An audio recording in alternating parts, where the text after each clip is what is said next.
Lucas, o capítulo é o 22, e à medida que você for encontrando,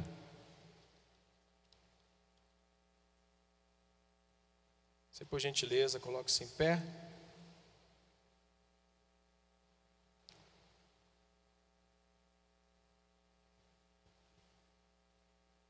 Capítulo 22.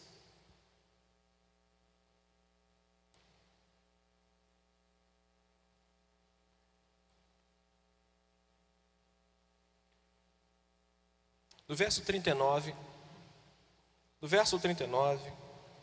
ao verso 46, uma pequena reflexão para que nos prepare para ministrarmos a ceia, sentarmos à mesa e após voltar ao nosso lar.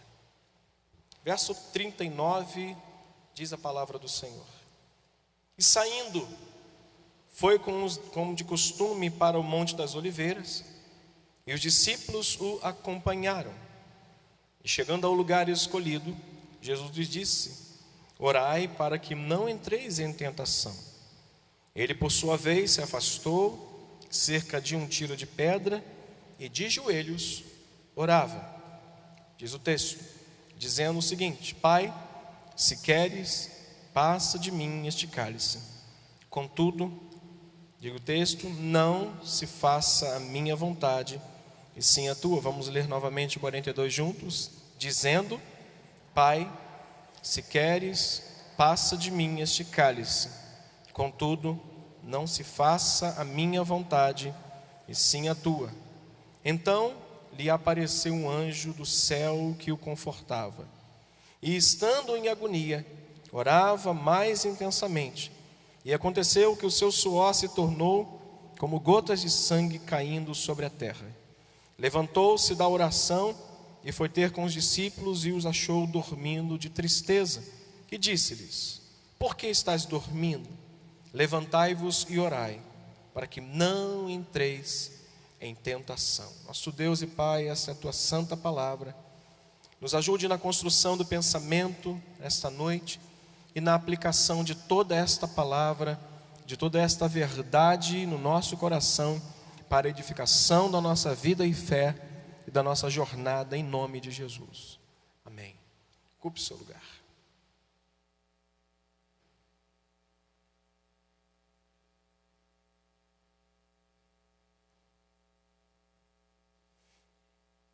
Eu li o capítulo 22, vou me prender no pensamento e na construção que João, evangelista, fez, narrando o texto do Getsêmani.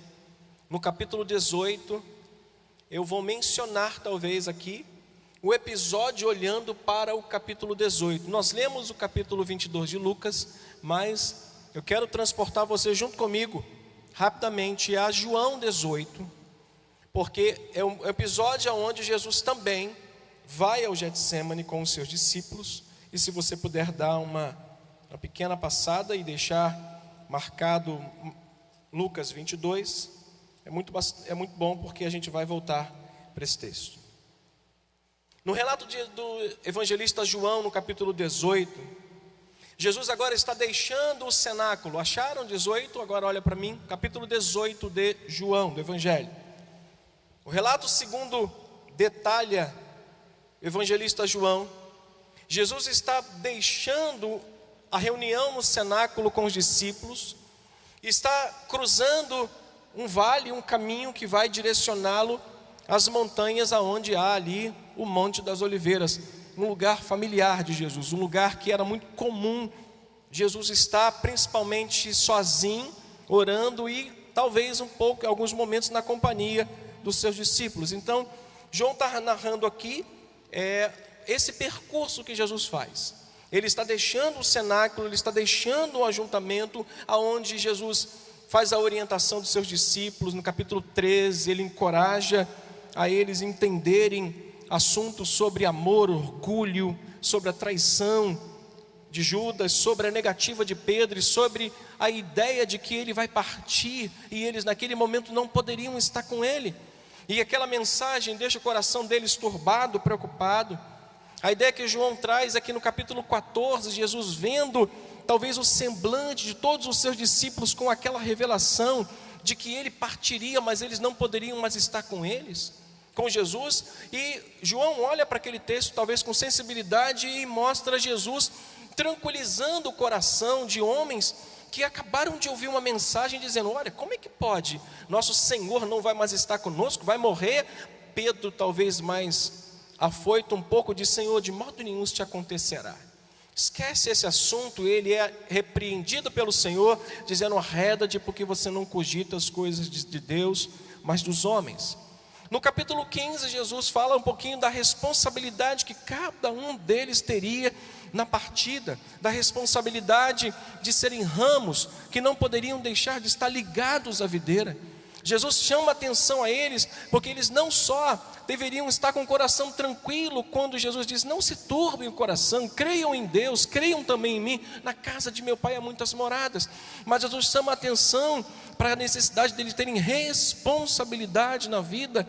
E João vai narrando o capítulo 16, quando Jesus fala para eles: olha, com tudo o que eu disse, não quero que vocês se escandalizem, porque alguns de vocês serão mortos, outros serão expulsos das sinagogas, outros serão arrastados e postos no meio dos homens.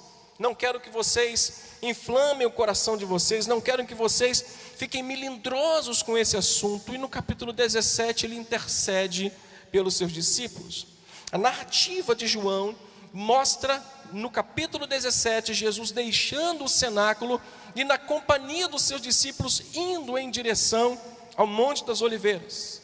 Agora Jesus vai caminhar junto com os seus discípulos para o Monte das Oliveiras para ter o último encontro com os seus discípulos, orientá-los ali, orar com eles. Mas agora, antes da sua prisão, antes da sua morte, antes da sua crucificação. Não é mais um encontro que eles teriam no cenáculo, não é mais um encontro que eles teriam talvez no Monte das Oliveiras. Era o último encontro antes da prisão, da morte de Jesus Cristo. Ele convida esses discípulos a levarem com ele esse peso, e ali naquele momento a tristeza era tamanha no coração dos discípulos, que Jesus os pega 2 vezes orando. Sabe como? Dormindo. Tem gente que ora dormindo, né? Não é o seu caso, graças a Deus. Nesse último encontro, irmãos, o relato de Lucas mostra que, diferente de tantos outros momentos que Jesus enfrentou, Jesus está agora com a sua alma angustiada, Jesus está agora com a sua alma em agonia. O relato que Lucas mostra, diferente um pouquinho do que João aqui que nós estamos lendo mostra, é que Jesus está diferente do aspecto que era natural dele. Jesus tinha paz, e por ter paz, ele proporcionava paz às pessoas. Ao verem a tribulação do coração dos seus discípulos, ele diz: eu vos dou a minha paz, e a minha paz eu deixo para você. Ele era um homem de paz, era um homem de alegria, ele era um homem que encorajava as pessoas. Naquele momento, Jesus está em agonia. O Monte das Oliveiras, o Getsêmani, trouxe a Jesus toda a agonia. E agonia, irmãos, é um sentimento intenso, é um sofrimento de dor intensa. É um instante da vida que precede o momento da morte. Jesus está simplesmente sentindo uma agonia muito grande, porque ele precede a morte. Ele percebe que a sua hora está chegando, ele percebe que o momento da partida é chegado. Os seus discípulos estão orando com ele, mas em dado momento os seus discípulos, por tristeza, dormem, por angústia no coração, dormem. No momento desse, irmãos, é compreensível que aqueles discípulos estivessem com o seu coração pesado, por verem o seu Senhor agoniado e com esse sentimento no coração. Jesus, que sempre enfrentou as adversidades com extrema paz, agora sofre intensamente na sua própria alma o peso da sua missão, o peso da responsabilidade que tinha. Aquilo que Isaías capítulo 53, se você puder, dá uma passadinha comigo lá, marca essa página, Isaías 53. Aquilo que Isaías relata, capítulo 53, versículos 3, diz assim: ele era desprezado, o mais rejeitado entre os homens, homem de dores, e que sabe o que é padecer. E como que um do que os homens escondem um rosto, o que diz o texto? Ele era desprezado, e dele não fizemos caso. 4, leia comigo. E certamente ele tomou sobre si as nossas enfermidades, e as nossas dores, o que diz o texto? Ele levou sobre a vida dele. Naquele momento, irmãos, olhando para mim rapidamente, ele enfrenta a adversidade não com a paz que lhe era peculiar, mas com a agonia de um instante que estava precedendo a sua morte, a sua entrega por pessoas como eu e como você, de pessoas que ele levou às enfermidades, às dores, levou o pecado, levou a transgressão que era nossa, ou seja, ele comprou a nossa culpa, ele pagou a nossa dívida, e isto está sobre ele. Olha o que diz o capítulo 5, versículos 21, de segunda carta do apóstolo Paulo aos Coríntios. Por favor, dê uma passadinha, um texto que eu selecionei com carinho, só para os irmãos lerem e refletirem junto comigo, sobre o tamanho da angústia que estava sobre a vida do nosso mestre, em favor da nossa vida. Ele diz o texto: aquele que não conheceu o pecado. Vamos ler comigo?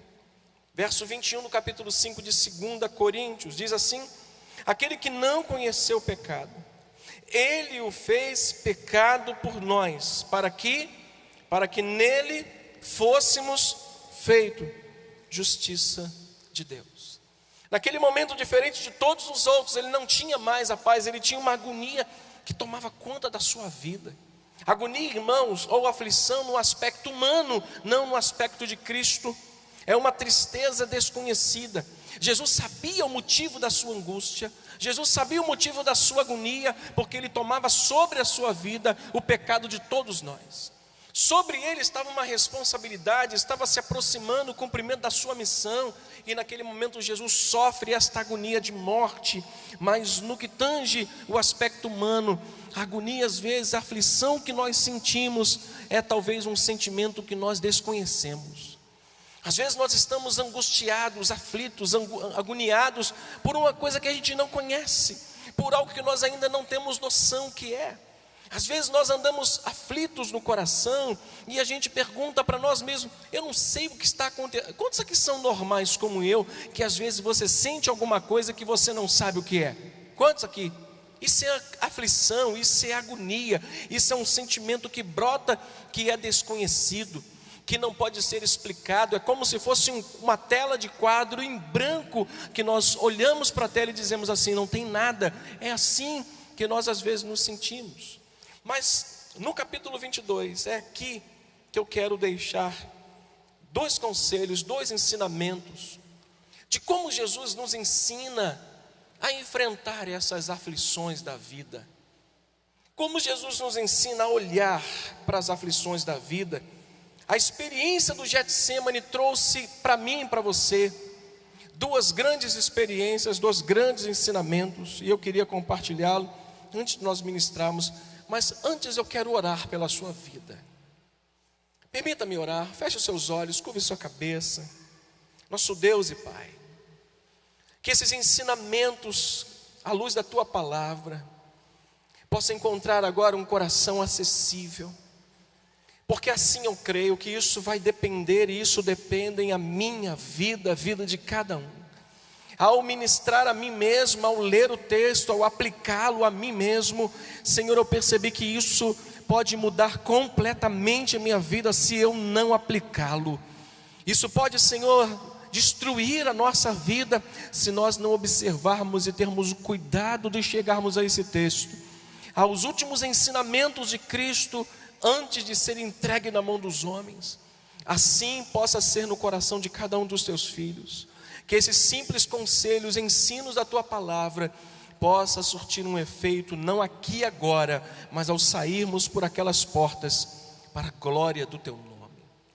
Primeiro ensinamento que a história toda, a vida de Jesus e a experiência dele no Getsemane pode remeter a mim e a você. Primeiro ensinamento é que as nossas aflições devem nos conduzir a um exercício da oração.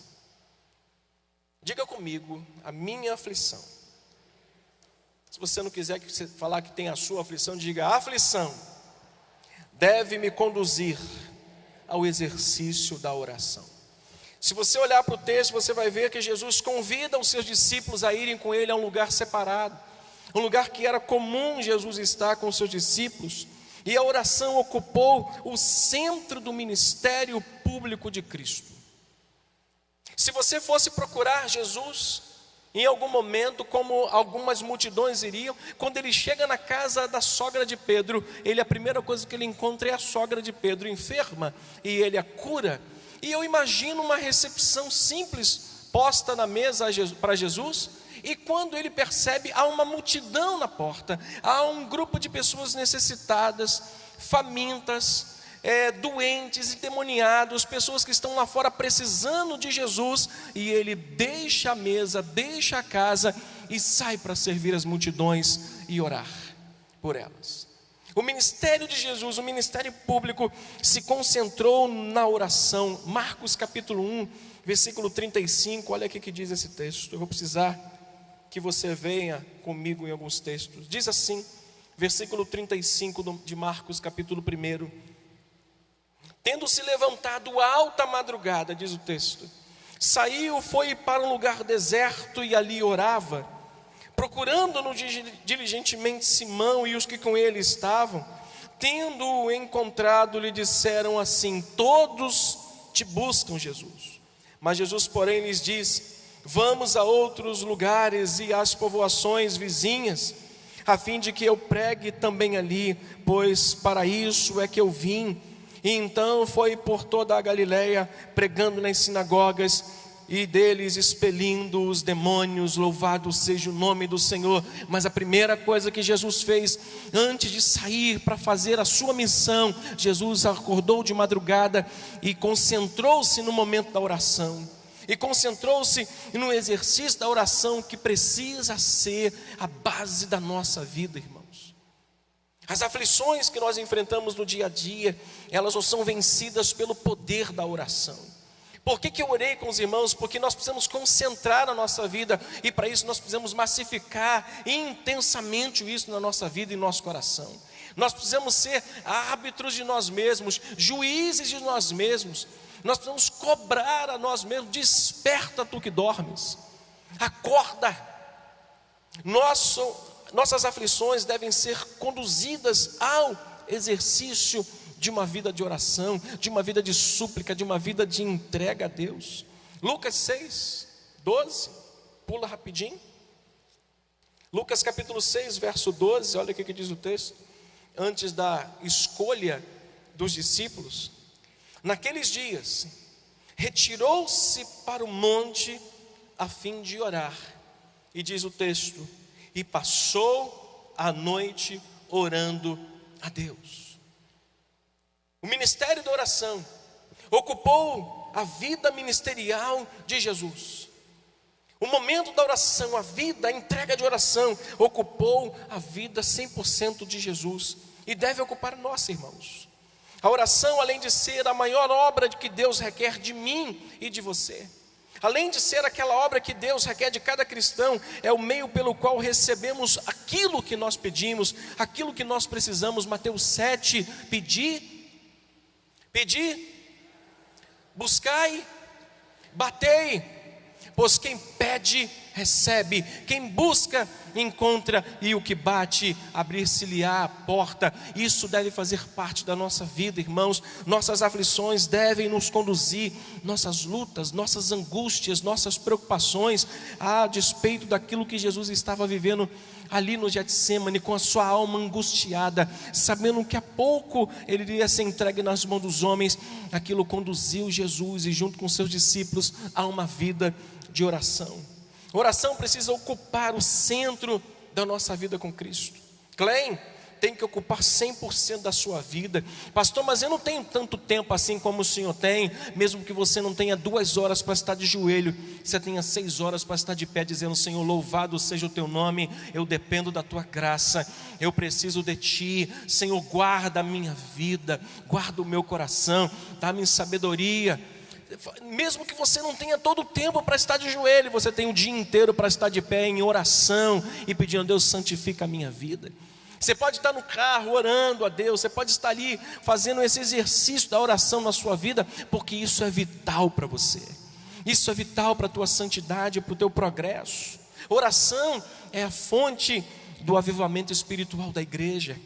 É a fonte de onde surgem rios, de onde o manancial é distribuído. Eu contei na semana passada que eu tenho ido jogar meu futebolzinho a pé. Às vezes eu passo por ali, mas nessa semana agora eu fui de carro, porque eu saí um pouquinho atrasado de casa, não ia dar tempo, senão eu ia chegar lá e pegar um time, ó. Que quem chega tarde lá pega um time, ó. E quando não, o Guga seleciona as moedinhas lá, as tampinhas lá, mais pesadas, e pega uma panelinha lá. Crente que fica fazendo panela, não é o Guga não. Ele não faz isso, não faz mesmo. Aí eu estava indo a pé, e ao andar pela rua, minha esposa preocupada, eu preocupado, eu falei, Senhor, vai comigo. E eu em oração, no viaduto, e quando eu passei aqui, beirando, eu disse, em nome de Jesus, essas trevas sejam dispersas daqui. A tua igreja tem orado, Senhor, a tua igreja tem clamado, e a tua palavra diz, tu vai responder dos céus.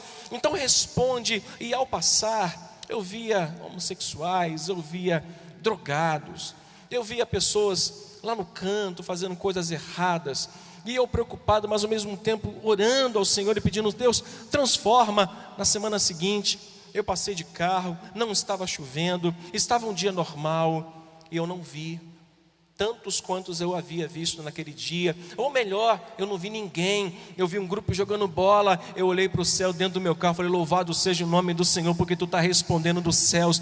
Irmãos, oração aviva a igreja, oração desperta, oração abre portas, oração muda a nossa vida. Não vai mudar o Senhor, porque Ele é imutável, vai mudar a gente, vai transformar a nossa vida. Oração foi o recurso que Jacó usou para ter coragem para voltar e se reconciliar com Esaú. Ele disse, Senhor, meu irmão vai me decepar a cabeça, vai arrancar minha cabeça. Gênesis 32, para que não fique nas minhas palavras. Eu quero chegar com muita reverência nesse texto, porque são pérolas para a minha vida e para a sua. Pastor, falar de oração no domingo à noite, sim, meu irmão, isso precisa ocupar o nosso púlpito, isso precisa ocupar o coração de quem está sentado, isso precisa ocupar o coração de quem toca, isso precisa ocupar o coração de quem intercede, de quem serve. Isso deve ocupar 100% da nossa vida. Gênesis 32, obrigado pelo glória a Deus, meu irmão. Gênesis 32, versículo 9, vamos ler comigo? E orou Jacó, ele disse o quê? Deus de meu pai Abraão, e Deus de meu pai Isaque, ó Senhor, que me disseste, torna a tua terra e a tua parentela, e te farei bem. Sou indigno de todas as misericórdias e de toda a fidelidade que tens usado para com teu servo, pois com apenas o meu cajado atravessei o Jordão. Já agora, diz o texto, são 2 bandos. Livra-me das mãos do meu irmão Esaú, porque eu temo, para que eu não venha a ele matar-me e as mães com os filhos. Verso 12, disseste, certamente te farei bem, e dar-te-ei descendência como a areia do mar, que pela multidão não se pode contar. Jacó usou o recurso da oração para ir ao seu irmão e resolver o seu problema, e assim Deus o conferiu. Jó, ao receber a notícia da perda de seus bens, do falecimento trágico dos seus filhos, ele faz uma oração, levantando talvez, depois da sua adoração, onde ele rasga o seu manto, e ele diz, Senhor, nu eu saí do ventre da minha mãe, nu eu tornarei para lá, bendito seja o nome do Senhor. Ezequias usou o recurso da oração, quando recebe uma carta de Senaqueribe dizendo, nós vamos invadir tua praia. Ih, pastor, lembrou da música, você que lembrou. Nós vamos invadir sua terra, nós vamos destruir sua... Ele teme ao Senhor, mas ele busca a face de Deus. Isso precisa ocupar a nossa vida, irmãos, a cada dia. Oração precisa ocupar todos os dias a minha vida. Aprendo com esses homens que é ao trono da graça de Deus que nós devemos levar as nossas angústias, que nós devemos levar as nossas aflições. Esses dias alguém disse a mim que leu um texto publicado por alguém que diz assim: gostaria tanto que as pessoas que postam aí nas redes sociais sobre seus problemas, suas angústias, quando terminassem e elas findassem, publicassem também dizendo: ok, está tudo findado. Mas quando na verdade nós costumeiramente levamos às pessoas os nossos problemas, mas não a Deus. Nós não levamos a Deus porque isso não é prática da vida cristã como deveria ser, irmãos. Nós precisamos recorrer a isso, e esse é o ensinamento que eu tenho quando eu vejo Jesus em agonia, em aflição. Isso precisa me conduzir a um exercício da minha vida de oração. Não podemos permitir que nenhuma depressão, nenhum problema, nenhum sofrimento possa me impedir de orar, te impeça de orar, nos impeça de clamar a Deus. Mas eu quero chamar você a atenção para duas coisas. Nenhuma tristeza, nenhuma dor ou angústia que seja, deve nos silenciar e nos tornar mudos diante do nosso Deus. Você pode pegar na mão dessa pessoa que está próxima a você, dizer para ela: meu irmão, não permita. Diga para ela: não permita. Diga mais você: meu irmão, não permita que nenhuma angústia silencie você diante de Deus. Uma das maiores armas do adversário é colocar no coração das pessoas que ela deve se silenciar, ela não precisa buscar a Deus, porque Deus não irá resolver os seus problemas. Deus é poderoso. A Bíblia fala, irmãos, que após Jesus orar em agonia, a Bíblia fala que foi confortado. Há poder na oração. Eu quero chegar a esse texto junto com você hoje para te levar a pensar que nossas aflições, nossos problemas, nossas angústias existentes na nossa vida, elas só são resolvidas pelo poder da oração, que deve nos conduzir diuturnamente. Mas uma outra coisa eu aprendo nesse texto, para que a gente finalize. Eu aprendo que as nossas aflições devem nos conduzir ao curso da vontade de Deus. Não só a oração, mas Jesus me ensina que as nossas angústias devem nos conduzir para o centro da vontade de Deus. Olha o que diz o texto, do verso 42 até o verso 43. Dizendo o quê? Vamos ler comigo. Pai, se queres, passa de mim este cálice. Contudo, não se faça a minha vontade, e sim a tua. Então, o que diz o texto? Então lhe apareceu um anjo que lhe confortara. A primeira coisa que as angústias e lutas que enfrentamos precisa nos conduzir para uma vida de oração, como Jesus fez. Mas a segunda coisa é que elas devem nos conduzir para um curso da vontade, para um caminho da vontade de Deus. Senhor, é isso que o Senhor quer? É a tua vontade que está valendo? Nossas aflições precisam nos fazer compreender qual é a vontade de Deus com aquilo tudo. O porquê que Deus não permitiu, ou para que Deus está fazendo tudo isso na minha vida. A essência da oração de um crente, em qualquer momento da sua vida de angústia, deve ser feito baseado na palavra: Senhor, se tu quiseres, se for a tua vontade, seja feito conforme ela. Você pode levantar a sua mão direita e dizer isso que Jesus diz: Senhor, que não seja feita a minha vontade, e sim a tua vontade. As aflições precisam me conduzir para a vontade de Deus, para o curso da vontade de Deus. Para onde Deus está indo eu devo seguir, para onde Deus me mandar eu devo ir. O que Ele quer eu devo obedecer e fazer, irmãos. Primeira epístola de João, capítulo 5. Exercício para você hoje. Primeira epístola de João 5, verso 14.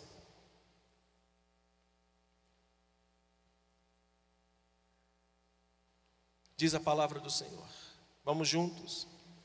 E esta, quem não achou, diga assim, com verdade, misericórdia. Vamos esperar um pouquinho.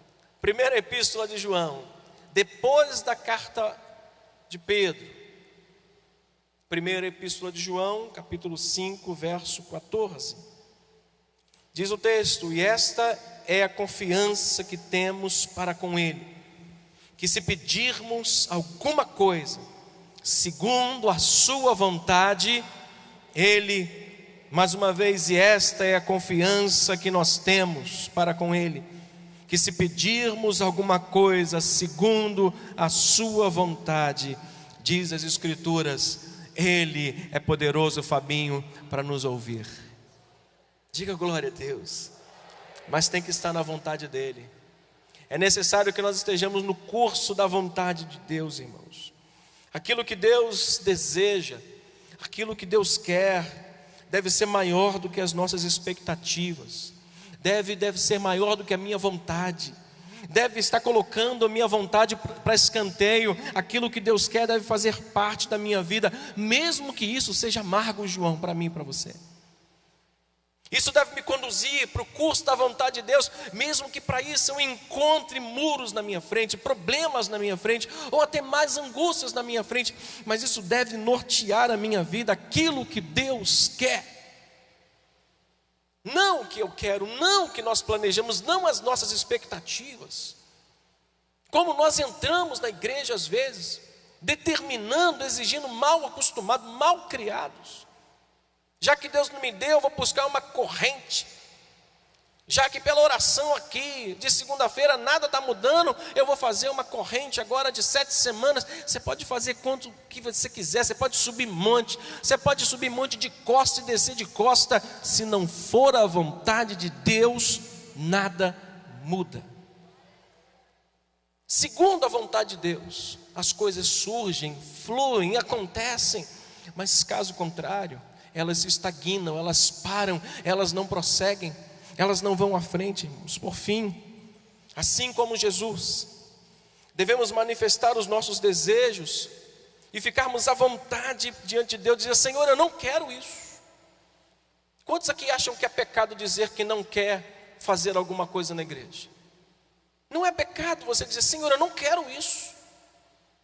Jesus disse: Senhor, se for possível, passa de mim. Assim como Jesus manifestou no seu coração um desejo: Senhor, se possível, tira de mim essa dor, tira de mim essa agonia, tira de mim essa angústia. Há coisas que eu não quero fazer. Quantos aqui são como eu, normais? Tem coisas que eu não quero fazer, mas Deus quer que eu faça. Como é que fica? Que não seja feito o que eu quero, mas sim o que tu quer. Que não seja feito aquilo que eu estou na expectativa que aconteça, mas seja feito conforme aquilo que o Senhor planejou para a minha vida. Eu aprendo com Jesus no Getsemane, num momento de angústia, de agonia, que essa experiência o levou à oração e deve nos levar à oração.